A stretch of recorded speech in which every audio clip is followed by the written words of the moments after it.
Motown heyday, 1966. But mama said you can't hurry love, you just have to wait. Love don't come easy, it's a game of give and take, and wait.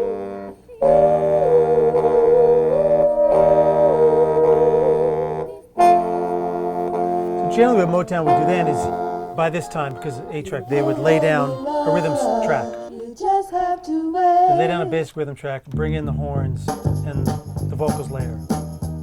So they would, So they do the basic rhythm first. Holland, Dozier, Holland would come in, give him, here's the way it's going to go, here's the basic melody. With that Motown shank.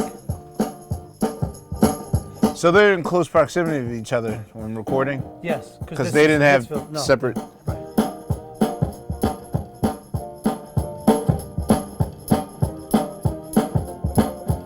Don't need a separate channel for the tambourine. But of course the bass is... Direct, because that was important for Motown. Berry Gordy wanted to be able to control the bottom end. So in 65 they introduced the 8-track, and the bass always is separate. Wow. Yeah. Well, I guess the first thing that makes it typical is the fact that the musical instruction's coming from somebody other than the actual artist, Yeah. which, you know, the notable thing about what's going on is the fact that the artist, in a Swift change, the artist is the one that's actually given the direction to where the music goes. Like this song still works for me some near 50 years later in my DJ sets today. Like I put it on and the magic that it once had, 65, 66? 66. The magic that it had in 66 still works for me today. So, I mean, this is a very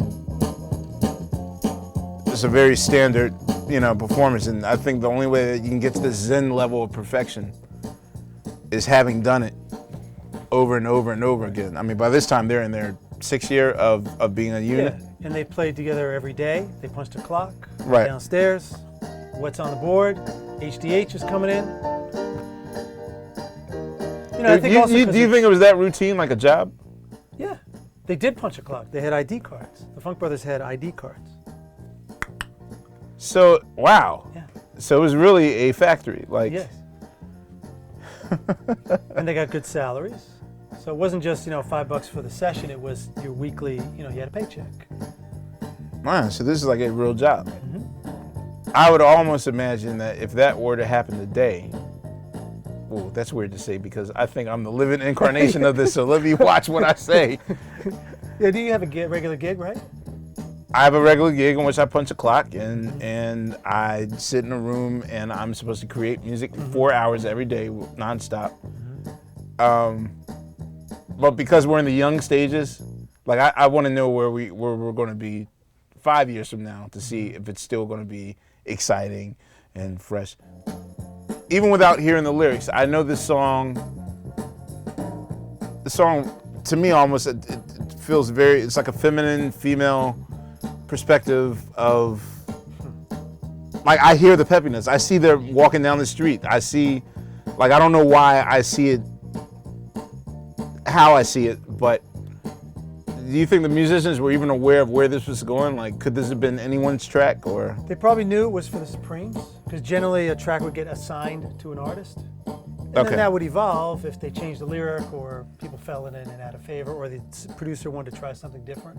So do you think they would have had almost a different approach had they known that Ruffin was going to sing it, or? Sure. Because this sounds... Or This Old Heart of Mine by the Isley Brothers. Yeah. It was intended perhaps for the Four Tops, perhaps for the Supremes, but it feels like a male record.